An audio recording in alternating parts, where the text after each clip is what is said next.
Episode 9 के starting में हमें दिखाया जाता है एल्डर मो को, जो कि तेजी से उसी मॉन्क के टेंपल में एंटर करने की कोशिश कर रहे थे, पर वहां पर लगे बैरियर से टकराकर वो वहीं रुक जाते हैं। वहां पर मौजूद लोग उन्हें बता रहे थे कि ये बैरियर अब तभी खुलेगा जब वो ओल्ड मैन मर जाएंगे, क्योंकि उन्हें उनका डिसाइबल मिल गया है और अब वो उन्हें वो सीक्रेट मेथड सिखा रहे हैं। दूसरी तरफ हमें ली हान को दिखाया जाता है, जो उसी सीक्रेट मेथड की बुक को पढ़ते हुए उसे प्रैक्टिस कर रहा था और उसकी बॉडी से डिवाइन ऑरा रिलीज हो रहा था। वो ओल्ड मैन एक एक करके ली हान को प्रोसेस बता रहा था और ली हान उसे काफी ध्यान से सुनते हुए प्रैक्टिस कर रहा था। जिया उस सीक्रेट बुक को देखते हुए बताती है कि इसका जो पहला चैप्टर है वो असल में एक सीक्रेट मेथड है इमॉर्टैलिटी का। ली हान की कल्टीवेशन कंप्लीट हो गई थी, तो वो जैसे ही खड़ा होकर जिया से कहता है कि मैंने ये प्रैक्टिस कर लिया, लेकिन मुझे कुछ भी फील क्यों नहीं हो रहा। जिया अपनी पावर की हेल्प से उसका लाइफ टाइम चेक कर दिया, जो कि बिल्कुल भी इंक्रीज नहीं हुआ था। वो कहती है कि काफी अजीब बात है, इस मेथड को प्रैक्टिस करने के बाद भी अभी भी तुम्हारी लाइफ टाइम उतनी ही है। क्या तुमने सही से प्रैक्टिस किया? कहीं कोई मंत्र आगे पीछे तो नहीं कर दिए ना? क्योंकि अब अगर मैं अच्छे से कैलकुलेट करूँ तो तुम्हारे पास सिर्फ 1 घंटा बचा है। ली हान इस बारे में उस ओल्ड मॉन्क से पूछता है कि आखिर ये क्या है। वो ओल्ड मैन कहते हैं कि शायद ये ईश्वर की इच्छा है। अब ये सुनकर तो जिया जोर जोर से हंसने लगती है कि लगता है गॉड चाहते हैं कि तुम दोनों साथ में मरो। लगता है इतने सालों से तलवार चला चला के तुम्हारी नसें इतनी बुरी तरीके से डैमेज हो गई हैं कि अब उन पर इन मंत्र का भी यूज नहीं हो सकता। अब जिया की ऐसी बेतुकी बातें सुनकर तो ली हान को भी हंसी आ जाती है। ली हान एक गहरी सांस भरते हुए कहता है कि बस मेरे मरने का इंतजार करो और उसके बाद तुम एक नया स्वॉर्डमैन ढूंढ लेना जो मुझसे अच्छा हो। जिया अभी भी हंस रही थी और वो अपनी हंसी रोकते हुए उसके कंधे पर हाथ रखते हुए कहती है कि वो तो मैं ढूंढूंगी, और इस बार मैं एक ऐसा बच्चा ढूंढूंगी जो मेरी सारी बातें सुनता हो और तुमसे ज्यादा स्मार्ट हो। अचानक से उस मॉन्क को हमारी जिया नजर आने लगती है। वो उससे पूछता है कि क्या तुम गॉडेस हो? जिया ये देखकर हैरान थी। वो कहती है कि क्या आपको मैं दिखाई दे रही हूँ? इसका मतलब ये है कि अब आपकी मौत आने वाली है, क्योंकि मरने से पहले ही अक्सर लोग मुझे देख पाते हैं। वो उस ओल्ड मॉन्क के पास जाकर कहती है कि क्या आपने मुझसे पहले भी मुझ जैसे किसी को देखा है? ओल्ड मैन मना करते हुए कहते हैं कि नहीं, पर जो वो पर्सन आए थे, वो स्वॉर्ड मैन, उन्होंने मरने से पहले मुझे कहा था कि कोई हमेशा उनको गाइड करता है। जिया उस ओल्ड मैन से पूछती है कि आखिर जिस गार्डियन की वो बात कर रहे थे वो कहाँ है? क्या इस बारे में आपको कोई आइडिया है, या फिर कहीं वो बैटलफील्ड में मारे गए? वो ओल्ड मॉन्क बताते हैं कि उस महान तलवारबाज ने उस दिन के बाद से कभी उस गार्डियन की बात दोबारा नहीं की। यहाँ तक कि मरने से पहले भी उन्होंने इस बारे में कोई बात नहीं की। उनके मरने के बाद तो उनकी बॉडी हवा में विलीन हो गई थी। मैंने मान लिया कि शायद वो स्वर्ग जाने वाले हैं और वहां जाकर अपने आफ्टर लाइफ को एंजॉय करेंगे। ये सुनकर जिया काफी हैरान होते हुए कहती है कि स्वर्ग गए होंगे और लाइट की रोशनी में एंजॉय कर रहे होंगे। क्या ये बात उन्होंने आपको बताई? वो ओल्ड मॉन्क बताते हैं कि नहीं, ये उनकी खुद की सोच है, क्योंकि हर जो सोल मरती है उसकी आखिरी जगह वही है जहाँ से वो आई है, तो वो स्वॉर्ड मास्टर भी वहीं चले गए होंगे शायद, या फिर वो जगह हो जिसके बारे में उस स्क्रिप्चर में मेंशन है, रियाल्म ऑफ ब्लिश। मैं पिछले 10,000 सालों से इसी बारे में सोच रहा हूँ, और अब जब 10,000 साल गुजर गए हैं तो मैं भी उस वक्त का इंतजार कर रहा हूँ जब मैं भी अपने ओरिजिन में लौटूंगा।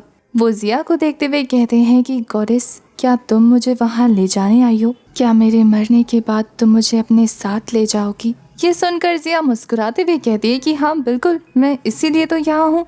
यहाँ पर ली हान उसे डांटते हुए कहता है कि एक मरने वाले इंसान से इस तरीके का मजाक करना अच्छा नहीं है।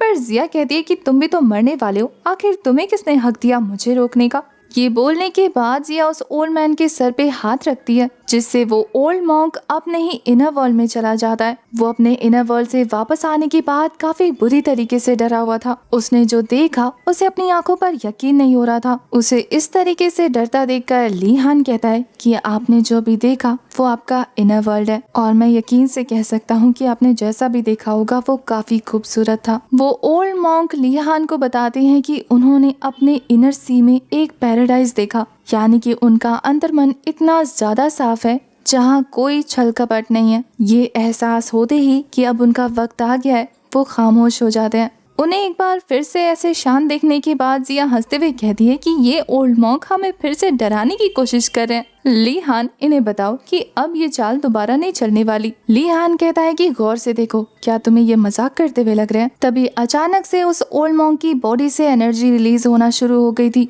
इससे जिया को पता लग जाता है कि वो ओल्ड मॉन्क सच में अब नहीं रहे। धीरे धीरे उनकी बॉडी गोल्ड में कन्वर्ट हो जाती है और वो एक तेज एनर्जी के साथ आसमान में जाने लगते हैं। ये रोशनी इतनी ज्यादा तेज थी कि बाहर मौजूद सभी लोगों को दिखाई देती है और वो समझ गए थे कि अब ओल्ड मॉन्क जिंदा नहीं है। उनके मरते ही वहाँ पे लगा बैरियर हट चुका था और अब सभी लोग उस टेम्पल के अंदर एंटर होते हुए ली हान को डराने लगते हैं कि तुमने जो भी मंत्र सीखा है वो हमें बता दो।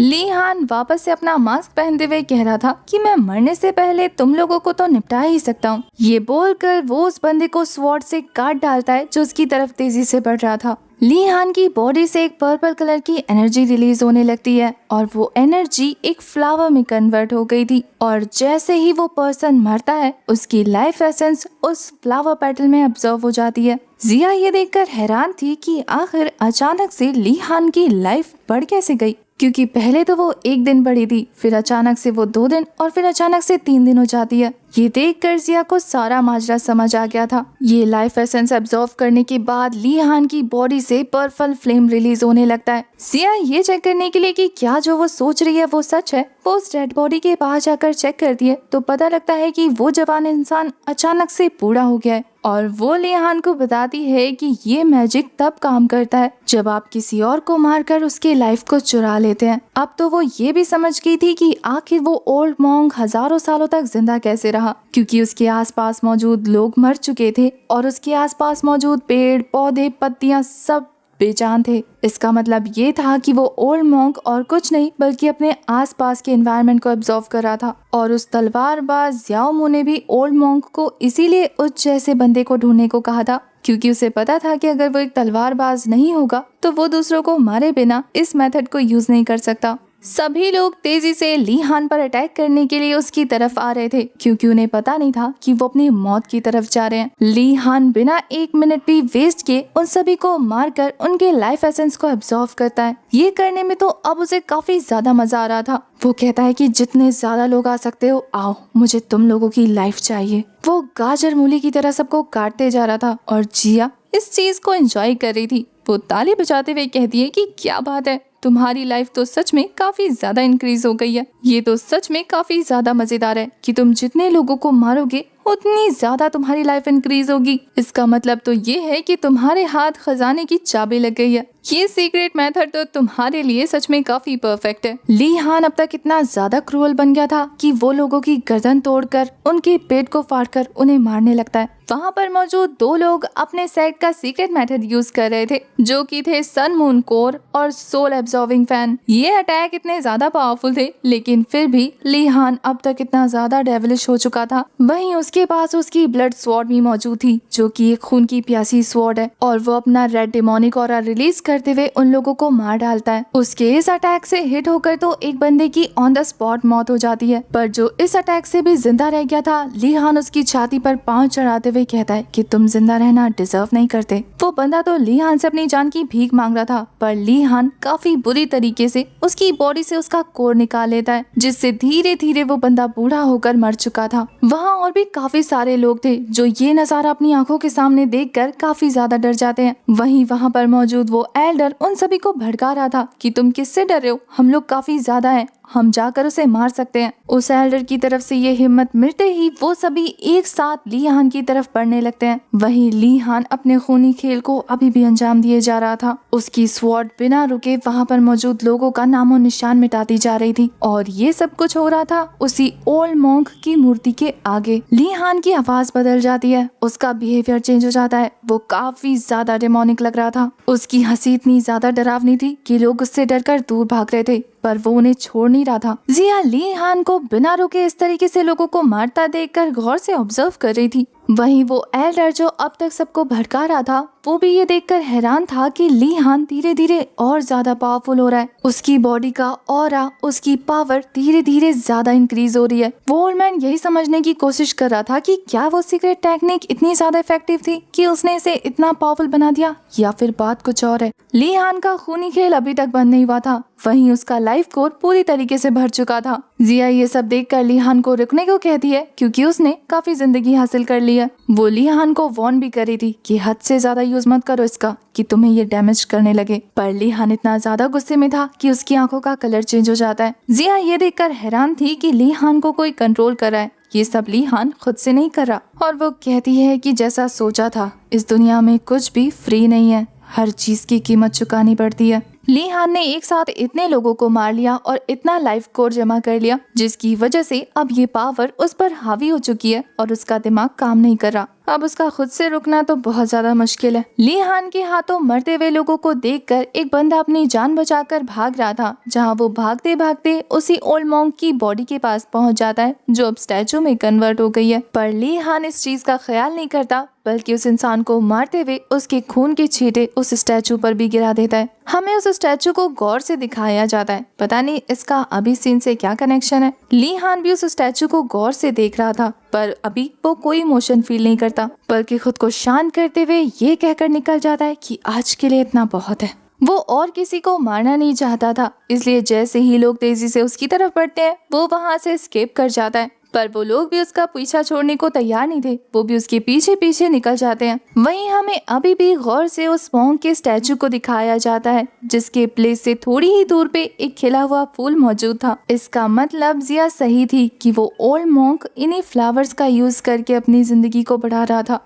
एपिसोड 10 की स्टार्टिंग में हमें ली हान को दिखाया जाता है, जो बच के वहाँ से निकल रहा था। तभी जिया उसके पास आकर कहती है कि तुम कहाँ जा रहे हो। वो काफी कैजुअली जवाब देता है कि टाउन की तरफ, क्योंकि मुझे फ्राइड राइस खाने हैं, बहुत तेज भूख लगी है। ये सुनकर तो जिया को झटका लगता है। क्या तुम उस लड़की को ढूंढने नहीं जा रहे? मुझे तो लगा कि तुम उसे ढूंढोगे। ली हान कोई रिस्पॉन्स नहीं करता, बल्कि तेजी से वहाँ से निकल जाता है, क्योंकि उसके पीछे अभी भी वो सभी लोग पड़े हुए थे। 3 दिन गुजर जाते हैं और अब हमें एक मॉडल पैलेस का सीन दिखाया जाता है, जहाँ पर एक डांसर लड़की काफी अच्छा डांस कर रही थी और सभी नॉर्मल और मॉडल पीपल उसके डांस को एंजॉय कर रहे थे। उस खूबसूरत सी लड़की का डांस खत्म होते ही वहाँ पर एल्डर मो की एंट्री हो जाती है, जो अपने स्वॉर्ड को फेंकते हुए उस लड़की के ड्रेस को फाड़ देते हैं। ड्रेस फटने की वजह से वो लड़की जमीन पर गिर गई थी और वहाँ पर एक इमॉर्टल को देखकर वो सभी चौंक जाते हैं। किसी भी इमॉर्टल का मॉडल्स की लाइफ में दखल अंदाजी करना गलत माना जाता है, इसलिए वो सभी ये देखकर हैरान थे कि एक इमॉर्टल यहाँ पर क्या कर रहा है। पर यहाँ एल्डर मो काफी गलत तरीके से कहते हैं कि मुझे दोष मत दो, मैं यहाँ 3 दिनों से किंग ऑफ हेल को ढूंढ रहा हूँ, पर मुझे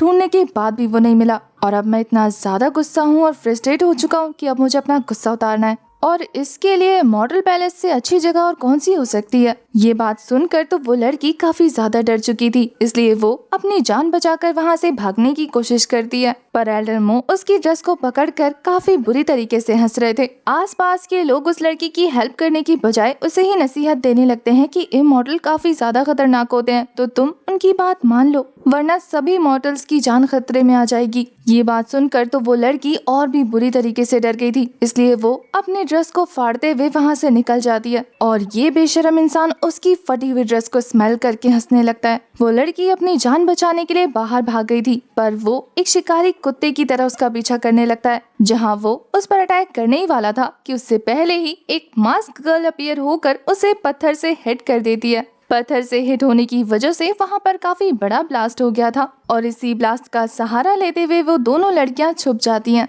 वो मास्क गर्ल तो हंसते हुए एल्डर मो से कह रही थी कि अगर चेस करना है तो मुझे करके दिखाओ। ये बोलकर वो अपने पावर का छोटा सा नमूना भी शो कर चुकी थी। वो एल्डर उस लड़की को ना ढूंढ पाने की वजह से गुस्से से तमतमाने लगता है और फिर अपनी एनर्जी रिलीज करते हुए वो वहाँ मौजूद लोगों के घर को तबाह कर रहा था, जिससे काफी सारे मॉर्टल्स की जान चली जाती है। ये करने के बाद वो वहाँ से निकल गया था। उसके जाने के बाद हमें पत्थर के पीछे छुपी उन दोनों लड़कियों को दिखाया जाता है। उस मास्क गर्ल का नाम था मैंगफो, जिसे अपनी जान बचाता देखकर वो लड़की कहती है कि क्या आप यहाँ पर मेरी जान बचाने आई हैं? वो तो काफी डिमोनिक हंसी हंसते हुए कह रही थी कि नहीं, मैं तो यहाँ असल में तुम्हें रीइंकार्नेट करने आई हूँ।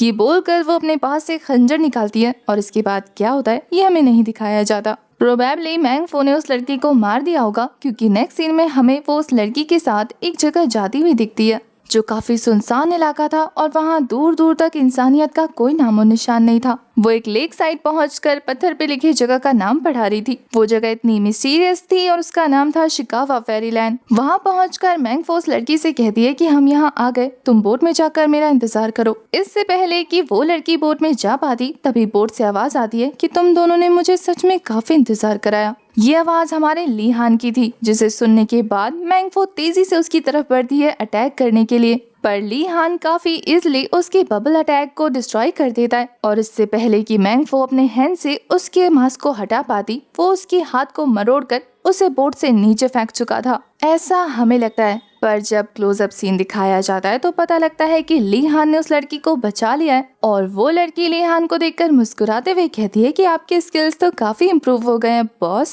ली हान उसे बोट में ऊपर खींचते हुए साथ सफर करने लगता है, जहाँ रास्ते में आगे बढ़ने के बाद वो कह रहा था कि मैंने सुना साउथ सिटी में काफी लोग मारे जा चुके हैं एक खतरनाक इमॉर्टल पर्सन के हमले से, और मैं समझ गया था कि ये काम और किसी का नहीं बल्कि तुम्हारा है। ये सुनकर तो मैंगफो काफी प्राउड फील कर रही थी। वहीं ली हान उसके पास मौजूद लड़की को नोटिस करने लगता है, जो वही ब्यूटीफुल सी डांसर थी। मैंगफो ली हान को बताती है कि काफी सारे लोगों का अपनी किस्मत पर कंट्रोल नहीं है, मैं तो बस उन्हें रीइंकार्नेट करके अपनी किस्मत को बदलने का मौका देती हूँ। अगर मुझ पर यकीन नहीं है तो आप इन्हीं लोगों से पूछ सकते हैं। ली हान उस लड़की को बड़े गौर से नोटिस कर रहा था, ये देखने के लिए कि कहीं मैंगफो झूठ तो नहीं बोल रही। पर वो डांसर गर्ल ली हान को बताती है कि पहले मेरी जिंदगी काफी ज्यादा बुरी थी, कोई भी आता था और मुझे बुली करता था, पर यहाँ आने के बाद मैं काफी सिंपल लाइफ एंजॉय कर रही हूँ, जहाँ थोड़ी सी सेवा करने के बदले मुझे कुछ भी करने की आजादी है। मैंगफो तो उस डांसर लड़की की बात कंप्लीट होने पर ली हान को अपने हाथ से दिल बनाकर दिखाते हुए कहती है कि मैंने अच्छा काम किया ना बॉस, क्योंकि अब ये लोग दूसरों के लिए डेड है लेकिन अपनी जिंदगी आराम से जी सकते हैं। ली हान भी उसके साथ चीयर्स करते हुए कह रहा था कि हाँ ये काम सच में अच्छा है। और अब मैंगफो थोड़ी सी नाराज होते हुए कहती है कि पिछली बार आप काफी जल्दी चले गए थे,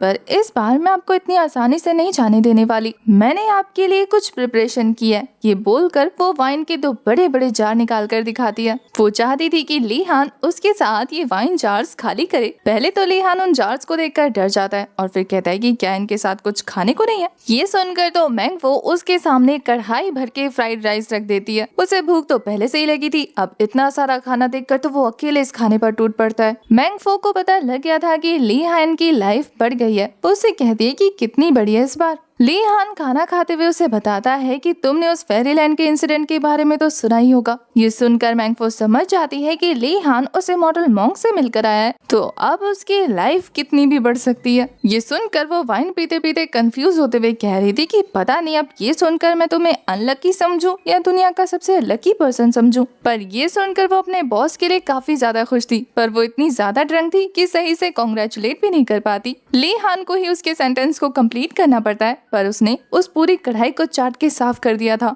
यहाँ मैंगफो ली हान से कहती है कि क्या अभी भी आप उस वो जैंग को ढूंढने की तैयारी कर रहे हैं। ली हान कहता है कि बिल्कुल, लेकिन प्लान में थोड़ी सी तब्दीली हो गई है। ये सुनकर तो मैंगफो भी सीरियस हो गई थी। वो पूछ रही थी कि क्या आपको कोई क्लू मिला है। ली हान भी काफी ज्यादा सीरियस होते हुए कहता है कि हाँ, काफी ज्यादा ढूंढने के बाद अब फाइनली वो क्लू मिल ही गया। अचानक से उन दोनों के चेहरे का रंग उड़ जाता है, क्योंकि दोनों को ही पता लग गया था कि आसपास खतरा मौजूद है। इसलिए वो दोनों ही अपने अपने मास्क को वेयर करके बाहर निकल जाते हैं फाइट करने के लिए। ये अजनबी खतरा और कोई नहीं बल्कि एल्डर मो थे, जो कि अपने स्पेयर से उन पर अटैक कर देते हैं। इससे पहले कि वो अटैक इन लोगों को हिट हो पाता, ली हान अपने स्वॉर्ड से 3-4 स्लैशेस मारकर उन स्वॉर्ड को रिवर्स कर देता है। ली हान एल्डर मो को देखकर कह रहा था कि कितना बड़ा कोइंसिडेंस है ना, हम सबकी डेस्टिनेशन एक ही जगह की है। एल्डर मो को ली हान की कोई भी बात समझ नहीं आती, उल्टा वो अपने मल्टीपल स्वॉर्ड को एक ही स्वॉर्ड में कन्वर्ट करके अटैक क्रिएट कर रहे थे। पर उनके ये प्रोसेस कंप्लीट होने से पहले ही ली हान हिट करके उन्हें जमीन पर गिरा देता है। वैसे यहाँ जमीन नहीं थी, पानी था, तो पानी में काफी बड़े बड़े बवंडर क्रिएट होने शुरू हो गए थे